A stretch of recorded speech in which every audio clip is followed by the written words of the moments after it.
साथियों, इस पाठ में कुछ बातें हैं जिन पर ध्यान दिलाना आवश्यक है, इसलिए मैं कुछ बातों पर ध्यान दिलाना चाहता हूं कि जैसा कि इसमें लिखा गया है कि तथागत बुद्ध बनने से पहले जब वे सिद्धार्थ थे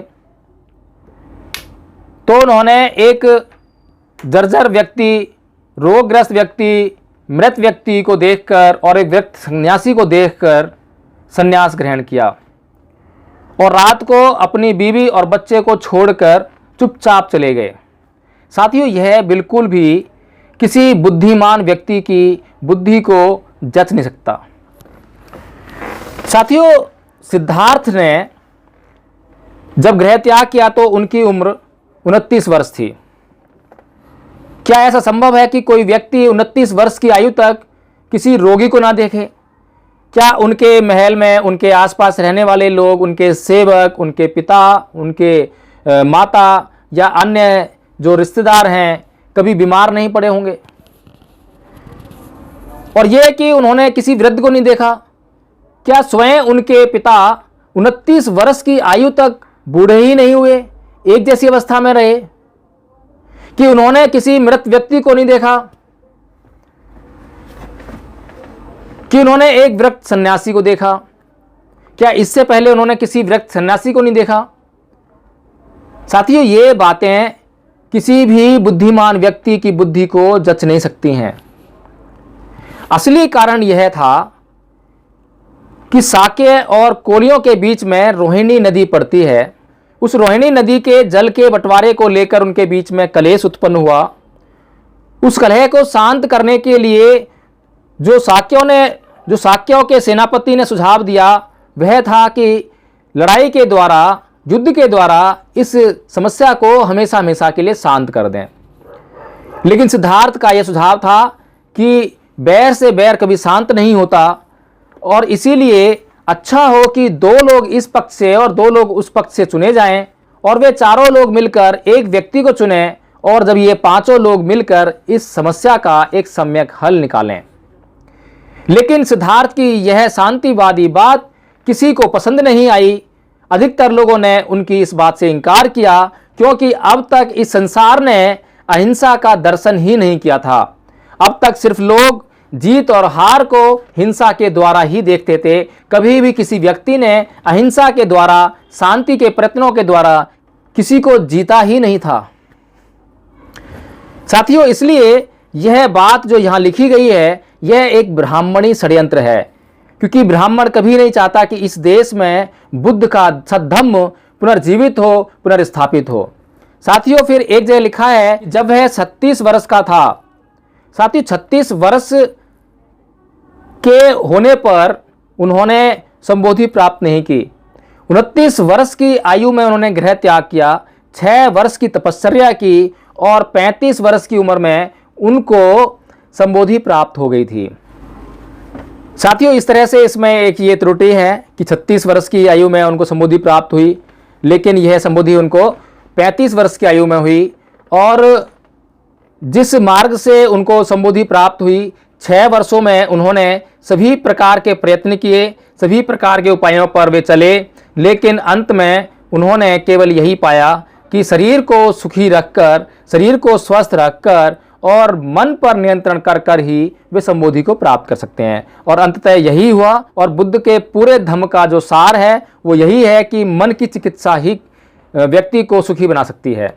और आज संसार में जितने भी लोग पीड़ित हैं, दुखी हैं, वे अपने मन के कारण हैं और मन के दुर्बल होने के कारण ही वे अन्य अन्य पीड़ाओं से ग्रस्त रहते हैं। साथियों, इसके बाद परंतु बाद में उसे आत्मविश्वास हुआ कि कुछ लोग तो ऐसे मिलेंगे ही। साथियों, सरासर गलत है। जिस बुद्ध ने आत्मा से बिल्कुल ही इंकार कर दिया, आत्मा के सिद्धांत को माना ही नहीं, उसके लिए आत्मविश्वास जैसे शब्द प्रयोग करना ही अनुचित है। स्वविश्वास जैसे शब्द प्रयोग किया जाने चाहिए।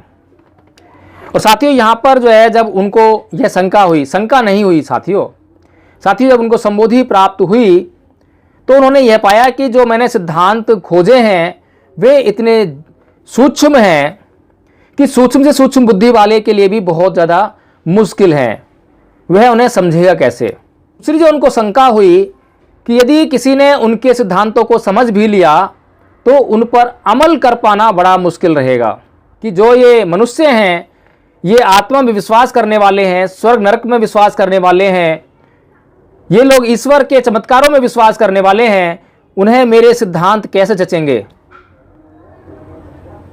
तो इस तरह से जब वे धम्मोपदेश न करके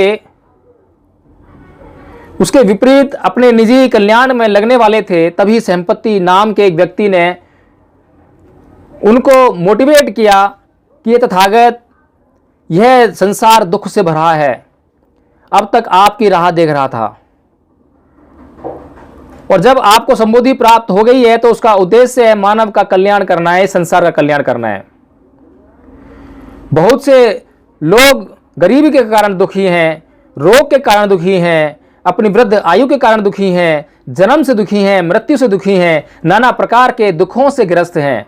वे आपके उपदेशों का इंतजार कर रहे हैं, उन्हें आपके उपदेशों का इंतजार है। तब बुद्ध ने संपत्ति की बात से मोटिवेट होकर फिर यह विचार किया कि जो सिद्धांत उन्होंने पाए हैं, जिन सिद्धांतों को उन्होंने प्रतिपादन किया है, उनका प्रचार और प्रसार किया जाए। और उसके बाद जब वे चले तो अपनी मृत्यु पर ही रुके, उसके बीच में कभी रुके ही नहीं। साथियों उसके बाद उरुवेला का कश्यप नाम का उदाहरण इसमें दिया है और उसमें वहाँ बुद्ध ने एक लोकोत्तर चमत्कार दिखाया। लोकोत्तर मतलब इस लोक में जो हो रहा है, जो प्रकृति है, प्राकृतिक है, उससे इतर, उससे हटकर। साथियों बुद्ध ने कभी भी कोई चमत्कार नहीं दिखाया। बुद्ध का धम्म चमत्कारों पर आधारित नहीं है, यह ब्राह्मणी षड्यंत्र है, क्योंकि ब्राह्मणों का धर्म, सनातनी धर्म चमत्कारों पर ही आधारित है और वे नहीं चाहते कि व्यक्ति इस चमत्कार के झंझावत से, इस चमत्कारों के जंजाल से किसी भी प्रकार से मुक्त हो। क्योंकि चमत्कार रहेंगे, चमत्कारों पर लोगों का विश्वास रहेगा, तो इन ब्राह्मणों का, ये जो सनातन धर्मी हैं, इनका ये धर्म का जो धंधा है ये लगातार चलता रहेगा। इसके बाद एक अन्य जगह पर कि बुद्ध अब एक साधु पुरुष हो गए थे। ये बुद्धिहीन लेखक, मैं क्या कहूं इसको, जो अब तक यह नहीं समझ पाया कि सिद्धार्थ और बुद्ध में यही अंतर था कि जब तक सिद्धार्थ को संबोधि प्राप्त नहीं हुई तब तक वह सिद्धार्थ ही रहा, और जब सिद्धार्थ को संबोधि प्राप्त हो गई तब वह बुद्ध बन गए। सिद्धार्थ सिद्धार्थ था, सिद्धार्थ बुद्ध नहीं था, और बुद्ध बुद्ध थे, बुद्ध सिद्धार्थ कभी नहीं थे। साथियों एक अन्य जगह पर जो मैंने बताया कि सिद्धार्थ के गृह त्याग का क्या कारण है, वह लिखा है इसमें कि 3 साल बाद शाक्यों और कोलियों के बीच नदी के पानी को लेकर झगड़ा हुआ। अगर उन्होंने बीच बचाव ना किया होता तो बहुत बड़ा फसाद हो जाता। साथियों उनके बीच बचाव करने पर यह झगड़ा शांत नहीं हुआ था, लेकिन हाँ, उनके गृह त्याग करने के बाद कोलियों और शाक्यों ने आपस में मिलकर शांतिपूर्वक और सिद्धार्थ के सुझाए हुए मार्ग के अनुसार ही अपनी कलह को शांत किया था। लेकिन सिद्धार्थ तब तक गृह त्याग कर चुके थे, वे उनके समक्ष, उनके बीच में नहीं थे।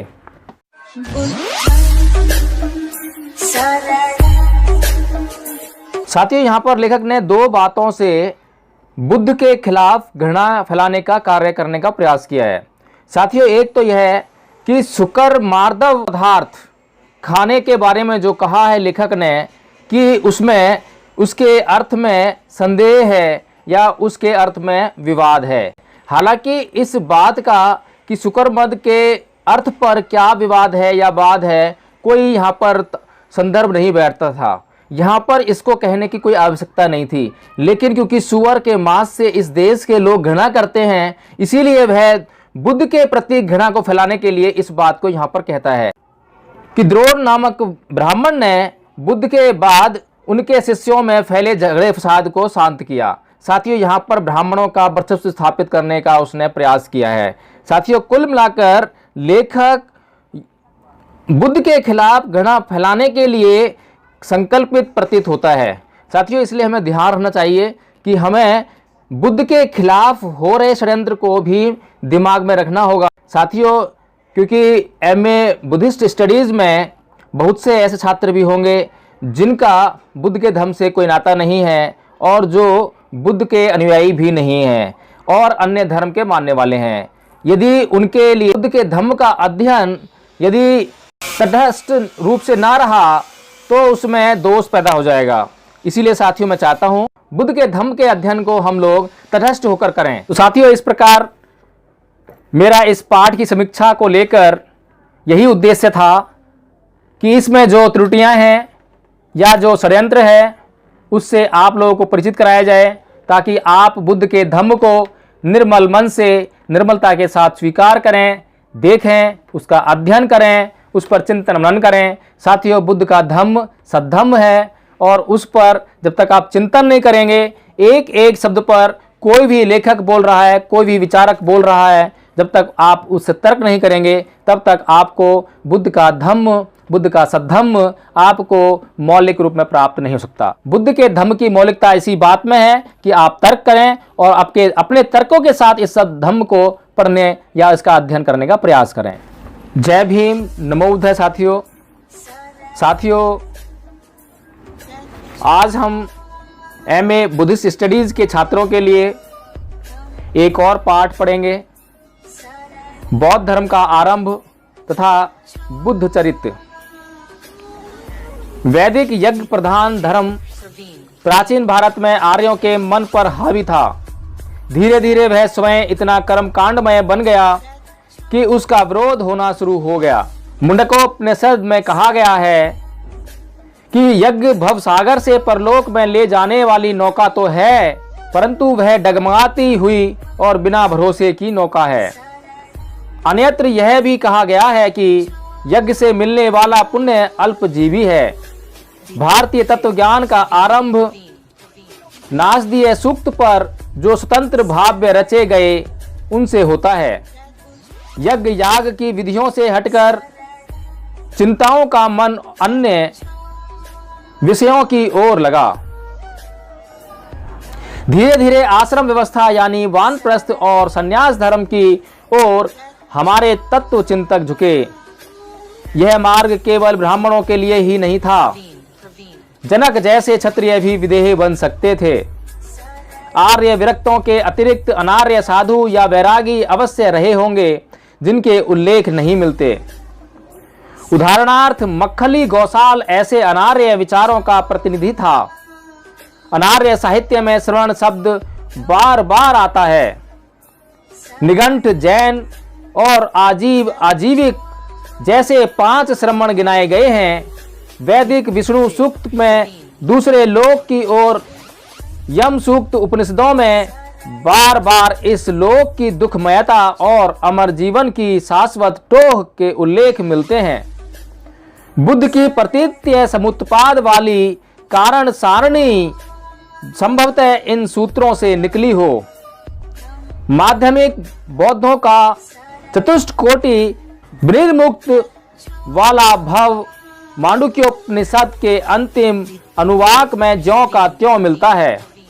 ओल्डेनबर्ग ने अपने जर्मन ग्रैंड फिलॉसफी डेर उपनिषदेन und on गे डेर बुद्धिस्मुस में इसका विवेचन किया है।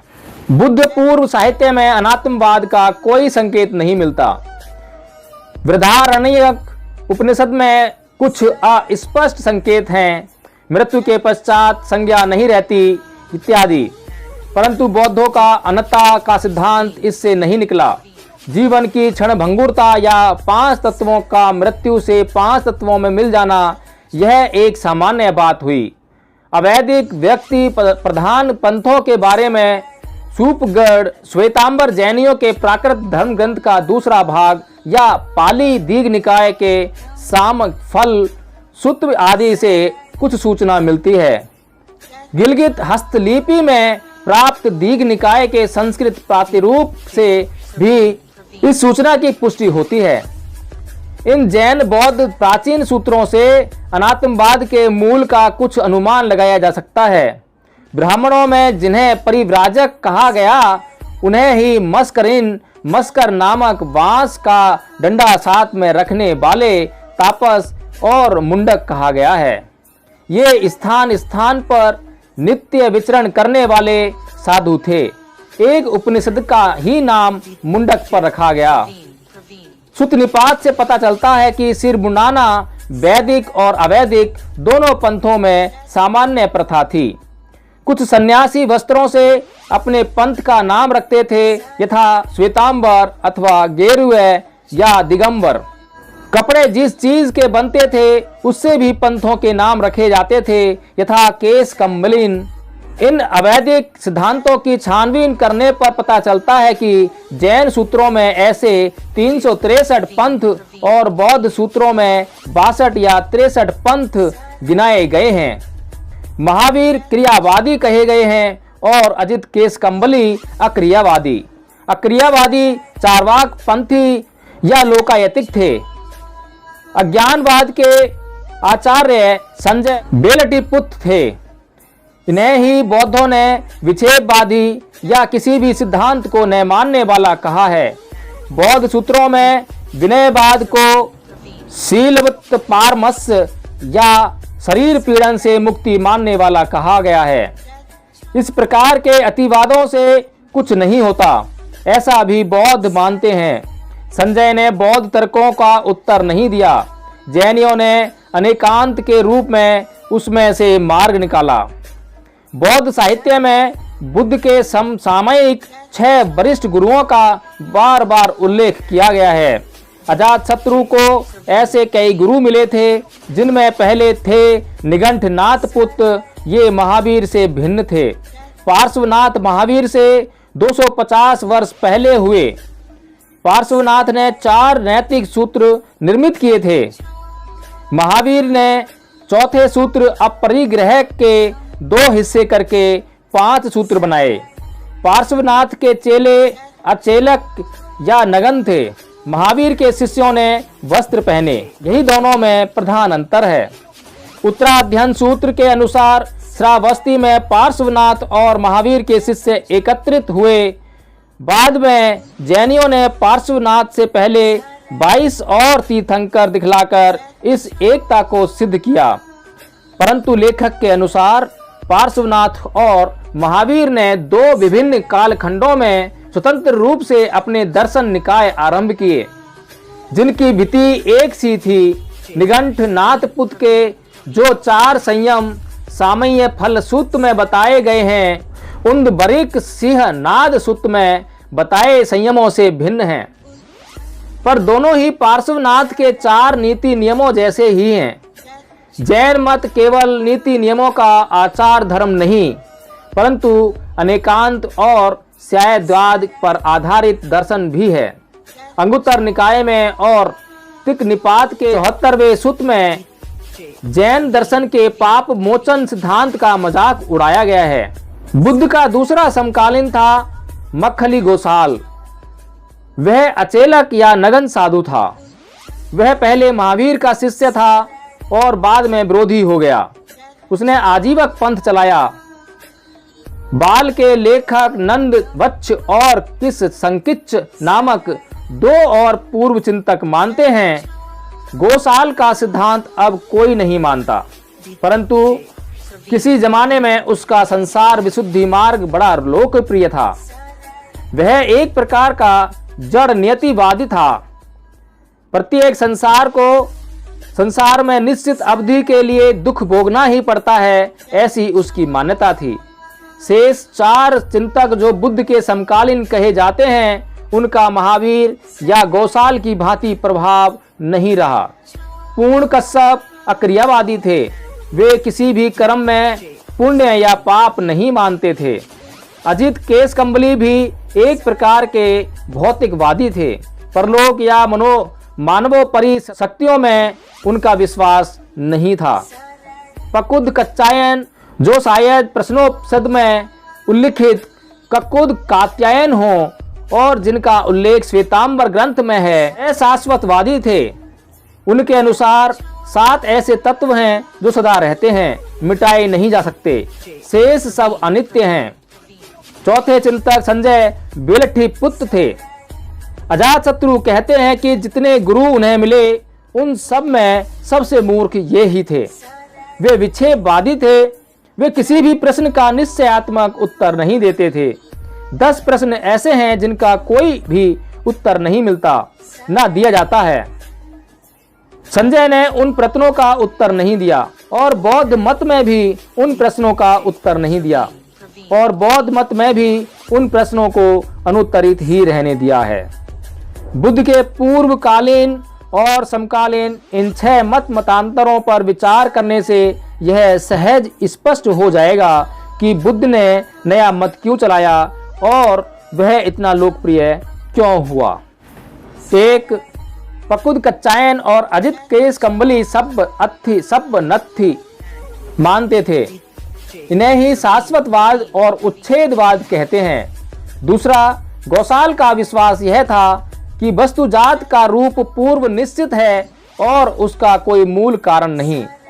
सब्बम पुबेक कत हेतु और सब्बम अहेतु अपच्यया। तीसरा, दूसरे चिंतकों का विचार था कि सुख दुख अपने ही कर्मों का फल है या फिर उसका कोई और कारण है। सुख दुखम परकतम। चौथा, और एक विश्वास यह भी था कि जीवन का ध्येय है खाओ पियो और खूब मौज उड़ाओ या फिर आत्म पीड़न करो। कामे सुखलिकान योगी और अतकिल मथान योगी।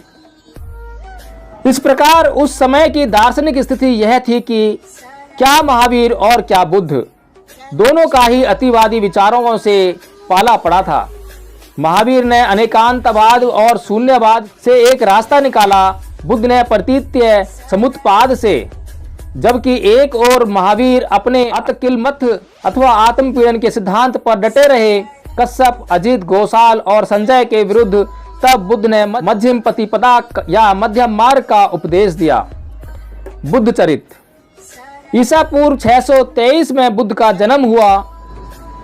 उसके पिता शुद्धोधन कौशल के अधीन सूर्यवंशी राजा थे जो शाक्य गणतंत्र के प्रमुख शासक थे। उसकी माता महामाया कपिलवस्तु से अपने मायके देवदह जा रही थी जब लुम्बिनी वन में सुपुष्पित 2 साल वृक्षों के बीच में बुद्ध का जन्म हुआ। 250 वर्ष बाद अशोक ने बुद्ध के जन्म स्थान पर जो स्मारक बनवाया वह आज भी इस घटना का साक्षी है। असित नामक एक वृद्ध सन्यासी शुद्धोधन के महल में आए और उन्होंने नवजात शिशु को देखा। उसके सौभाग्यशाली लक्षणों को देखकर उन्होंने प्रसन्नता से कहा कि दुनिया में एक उद्धारक आ गया है। उनकी आंखों से आंसू झर पड़े क्योंकि अति वृद्ध होने से वह इस बालक की उपलब्धियों को देखने के लिए जीवित नहीं रह सकेंगे। बालक का नाम गौतम रखा गया जबकि उसे सिद्धार्थ कहकर पुकारा जाता था। शाक्य जन बुद्ध का जन्मोत्सव मना रहे थे कि बुद्ध जन्म के 7 दिन बाद महामाया की मृत्यु हो गई। गौतम का पालन उसकी सौतेली माँ और महामाया की बहन महाप्रजापति गौतमी ने किया। बचपन से ही गौतम एकांत प्रिय, गंभीर और मननशील थे। यह देखकर पिता ने उनके लिए 3 ऋतुओं में विलास योग्य 3 प्रसाद बनवा दिए। यशोधरा से उनका विवाह करा दिया। कई प्रकार के नृत्य संगीत के प्रबंध करा दिए, परंतु होनी कुछ और ही थी। कोमल हृदय राजपुत्र ने एक जरा जर्जर, एक रोग जर्जर और एक मृत व्यक्ति को देखा और बाद में एक विरक्त सन्यासी को भी देखा। उसके मन में दुख का कारण जानने की इच्छा उत्पन्न हुई। गौतम को यशोधरा से एक पुत्र भी हुआ। यह समाचार सुनकर गौतम ने कहा कि एक राहुल बाधा पैदा हुई है। शुद्धोधन ने सोचा कि चलो इसका नाम राहुल ही रख दें, शायद इसी कारण संसार में बुद्ध का मन लगा रहेगा। परंतु एक मध्यरात्रि को जब नर्तिकाएं बुद्ध के मन को बहलाने का यत्न कर रही थीं, गौतम का मन उचाट हो गया। वह अपनी पत्नी और बच्चे को सोता हुआ छोड़कर ऐसे चुपचाप घोड़े पर बैठकर जंगल की ओर चला गया। वहां उसने अपने राजसी परिधान छोड़ दिए, तलवार से अपने लंबे बाल काटे और वह विरक्त बन गया। सबसे पहले वह एक गुरु अलार कलाम के पास गया, फिर दूसरे गुरु उद्दक रामपुत्र के पास गया। उसने उनसे जो कुछ सीखना था वह सीख लिया, फिर भी उसकी सत्य ज्ञान की प्यास अनबुझी रही। वह अंत में बोध गया के पास एक सुरम्य प्रदेश में पहुंचा, जहां चारों ओर घने जंगल थे, रूपहली रेती के बीच से झरने बहते थे। गौतम ने इस सामान्य विश्वास से कि शरीर यातना से मन अधिक उदात बनता है, कई प्रकार की तपस्याएं की, परंतु उसने देख लिया कि इस मार्ग से कुछ नहीं मिलता। 6 वर्ष तपश्चर्या करने पर जब वह 36 वर्ष का था, उसके मन में यह भाव जगा कि वह संबोधि प्राप्त करेगा। दोपहर को सुजाता ने उसे खीर दी, शाम को एक घास काटने वाले ने उसे सूखी घास की पूलियां सोने के लिए दी। इन्हें शुभ शकुन मानकर एक पीपल के वृक्ष के नीचे वह जमकर बैठ गया। वह निश्चय करके कि चाहे मेरा चर्म, मेरी नाड़ियां और मेरी हड्डियां गल जाएं, मेरा रक्त सूख जाए, मैं इस मुद्रा से नहीं उठूंगा। इसी आसन पर दृढ़ रहूंगा जब तक कि मुझे पूर्ण ज्ञान प्राप्त न हो। यह प्रतिज्ञा करने पर मार ने उसे डराने के लिए पहले झंझावत चलाए, प्रवंजन भेजे, परंतु मार के ये अस्त्र बोधिसत्व तक न पहुंच सके। वे फूलों में परिणत हो गए। बोधिसत्व को स्वर्ग में पुनर्जन्म के प्रलोभन भी मार ने दिए, पर उनका कुछ भी प्रभाव न हुआ। मार आखिर पराजित होकर चला गया। उसकी सेना सब दिशाओं में भाग गई। उसी रात को गौतम को कारण चक्र का पता लगा। इसका विचार पहले किसी चिंतक ने नहीं किया था। इस विचार से बोधिसत्व बुद्ध बन गए। विनय पिटक के महावज्ञ में लिखा है कि जब उस जिज्ञासु के लिए सब बातें स्पष्ट हो गईं, मार की सेनाओं को भगाकर वह आकाश के सूर्य की भांति प्रदीप्त हुआ। इस प्रकार 4 सप्ताह उसने बोधि वृक्ष के नीचे साधना में बिताए। इसके बाद वह यात्रा पर निकला। राह में मार की लड़कियों ने उसे घेर लिया और उसे लुभाने की बड़ी कोशिश की, परंतु भगवान बुद्ध दृढ़ चित्त रहे। उन्होंने कहा कि ऐसे प्रयत्न उन पर प्रभाव डाल सकते हैं जिन्होंने अपने मन को वशीभूत नहीं किया है, परंतु उनका बुद्ध पर कोई प्रभाव नहीं हो सकता। बाद में बुद्ध को 2 व्यापारी मिले जिनके नाम थे तपस और भल्लिक। उन्होंने बुद्ध को जौ और मधु का खाद्य दिया। ये बुद्ध के पहले शिष्य बने। बुद्ध के मन में पहले यह शंका हुई कि लोभ और द्वेष से भरी दुनिया में अपना यह सत्य मैं क्यों बताऊं, परंतु बाद में उसे आत्मविश्वास हुआ कि कुछ लोग तो ऐसे मिलेंगे ही जिनकी दृष्टि साफ होगी। वह इसी विचार से वाराणसी के पास ऋषि पतन सारनाथ में मृग वन में पहुंचे, जहां उन्होंने धम्म चक्र प्रवर्तन किया। यही मध्यम मार्ग का 5 शिष्यों को उपदेश कहा जाता है और इस प्रकार से संघ की स्थापना हुई। उरुवेला का काश्यप एक अग्नि पूजक जटाधारी ब्राह्मण था जो बड़ा यज्ञ कर रहा था। बुद्ध ने वहां एक लोकोत्तर चमत्कार दिखलाया। बुद्ध की अनुमति के बिना ब्राह्मण अग्नि प्रज्वलित न कर सके। जब अग्नि जल उठी तो बहुत बड़ी बाढ़ आ गई। बुद्ध ने यज्ञ करने वालों को बचा लिया। काश्यप और उसके चेले बुद्ध के शिष्य बन गए। बुद्ध उन सबको लेकर गया शीर्ष गए और वहां से मगध की राजधानी राजगृह। मगध में संजय रहते थे, जिनके कई शिष्य थे। सारीपुत्र और मोगलैन भी उन्हीं में से थे। सारीपुत्र ने एक बौद्ध भिक्षु अश्वजीत के मुंह से सुना था कि उन वस्तुओं के बारे में जिनका कारण है और जो कारण है उसके बारे में बुद्ध ने ज्ञान दिया है, और उनका दमन भी किस प्रकार किया जाए यह भी उस महान विरक्त ने बता दिया है। सारीपुत्र भी बुद्ध का शिष्य बन गया और उसके पीछे मोदगल्यायन भी। संघ में ये 2 बुद्धिमान ब्राह्मण आ जाने से उसका गौरव बढ़ा। वे भगवान बुद्ध के प्रधान शिष्य बने। उनके धातु आज भी सुरक्षित हैं और बौद्ध तीर्थों में पूजे जाते हैं। संबोधि के 1 वर्ष बाद शुद्धोधन ने अपने पुत्र को कपिलवस्तु में बुलाया। संबोधि के 1 वर्ष बाद शुद्धोधन ने अपने पुत्र को कपिलवस्तु में बुलाया। शुद्धोधन ने अपने पुत्र की आगवानी की। बुद्ध अब एक साधु पुरुष हो गए थे। दूसरे दिन बुद्ध ने नगर की फेरी की और भिक्षा मांगी। उसकी पत्नी यशोधरा को बुद्ध अब अधिक दिव्य पुरुष जान पड़े। वह उनके चरणों में अर्पित हो गई और अपने पुत्र से बोली, राहुल अपने पिता से अपना दाएं मांग। बुद्ध ने उसे भी अपना शिष्य बनाकर संघ की शरण में ले लिया। परिवार का नापित उपाली भी भिक्षु बना। श्रावस्ती के एक धनी व्यापारी अनाथपिंडिक ने पूरा जेतवन इतनी स्वर्ण मोहरें देकर जिनसे सारी जमीन ढक जाए खरीद लिया और वहां जेतवन विहार बनवा दिया। कौशल का राजा पसेनजीत, विशाखा नामक एक धनी स्त्री और कौशल के कई अन्य प्रसिद्ध व्यक्ति बुद्ध के शिष्य बन गए। वह बाद में राजगृह गए जहां वह बीमार पड़ गए। जीवक नामक राजवैद्य कुमार भृत्य ने उनका इलाज किया। जीवक भी बुद्ध के शिष्य हो गए। 3 साल बाद साक्यों और कोलियों के बीच नदी के पानी को लेकर बड़ा झगड़ा पैदा हो गया। भगवान बुद्ध ने बीच बचाव न किया होता तो बहुत बड़ा फसाद हो जाता। इसके बाद ही शुद्धोधन की मृत्यु हो गई। गौतमी ने अपने पुत्र से कहा कि मुझे भी संग में ले लो। बुद्ध के प्रधान शिष्य आनंद ने उसकी बात का समर्थन किया और वह प्रथम भिक्षुणी बनी। इस प्रकार भारत में पहली बार एक स्त्री के लिए भी घर छोड़कर आध्यात्मिक मुक्ति प्राप्त करने का मार्ग खुल गया।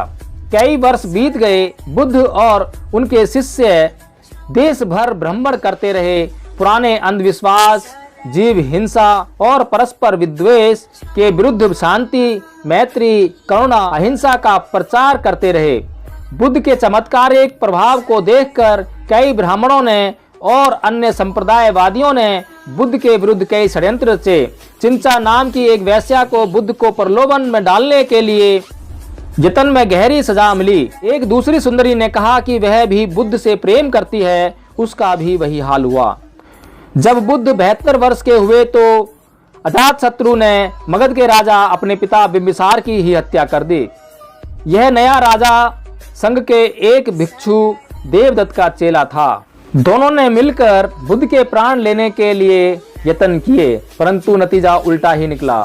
देवदत्त ने एक बहुत बड़ा पत्थर बुद्ध पर बड़ी ऊंचाई से गिराने का यत्न किया, पर जरा सी चोट ही उन्हें लगी। अंत में उन पर एक पागल हाथी छोड़ा गया। उसने भी बुद्ध के आगे झुककर प्रणाम किया। देवदत्त ने इन सब प्रयत्नों में निराश हो संघ में फूट डालने की कोशिश की। नया संघ भी बनाया, पर अंत में देवदत्त के मुंह से खून गिरने के कारण वह मर गया। वह और षड्यंत्र न कर सका। भगवान बुद्ध की मृत्यु के 2 वर्ष पूर्व उनके संघ को एक बड़े दुर्भाग्य का सामना करना पड़ा। कौशल के राजा प्रसेनजीत का एक शाक्य रानी से पुत्र था जिसका नाम विदुढब्ब था। अपनी माता के घर उसका नीच कुल में उत्पन्न होने के कारण अपमान किया गया। उसने गुस्से में प्रतिज्ञा की कि मैं शाक्यों से बदला लेकर रहूंगा। अपने पिता की मृत्यु के बाद उसने पूरी शाक्य जाति को तलवार के घाट उतार दिया। जब वृद्ध बुद्ध ने ये समाचार सुने होंगे तो उनके दुख का ठिकाना ना रहा होगा।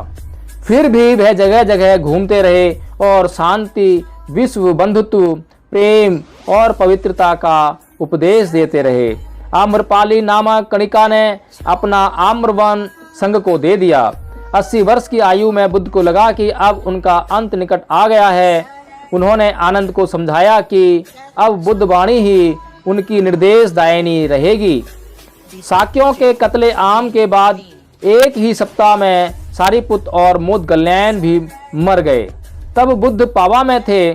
चुंद नाम के एक लोहार ने उन्हें चावल, रोटी और सुकर मद्दव खाने के लिए बुलाया। सुकर मद्दव शब्द के अर्थ पर बहुत से मतभेद हैं।